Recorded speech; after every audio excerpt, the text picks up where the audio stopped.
in your streets, in your neighborhood, in Atlanta. This is the Watershed Report.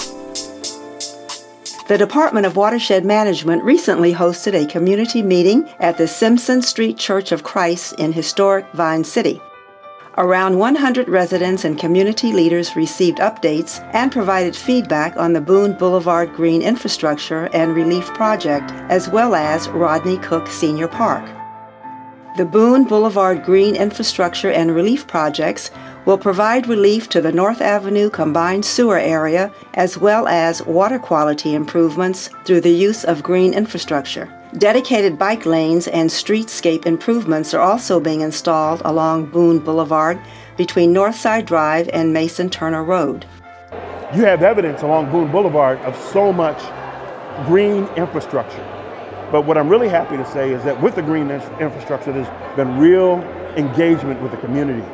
The Rodney Cook Senior Park will serve as both a beautiful place for Atlanta residents to spend time outdoors, but also a form of stormwater relief during heavy weather events with a retention pond. Similar to the old Fourth Ward pond, the Cook Pond will feature natural plant life mimicking a natural environment. Cook Park will also feature monuments honoring civil rights leaders with ties to the neighborhood like Martin Luther King Jr. and Julian Bond. It's going to look like a spectacular amenity and not a utility, and that has taken a lot of years of work between Watershed Management and Trust for Public Land and us, and I'm really fired up about it. In addition to fountains, playgrounds, and an amphitheater, this project will also bring jobs to the West Side neighborhood. So Green and Youth Foundation is a nonprofit organization, been around about 11 years. So we bring young adults in, give them training in agriculture, conservation, construction, tree care management. They're getting paid while they're doing their training, and they're also getting paid while they're actually doing the projects themselves.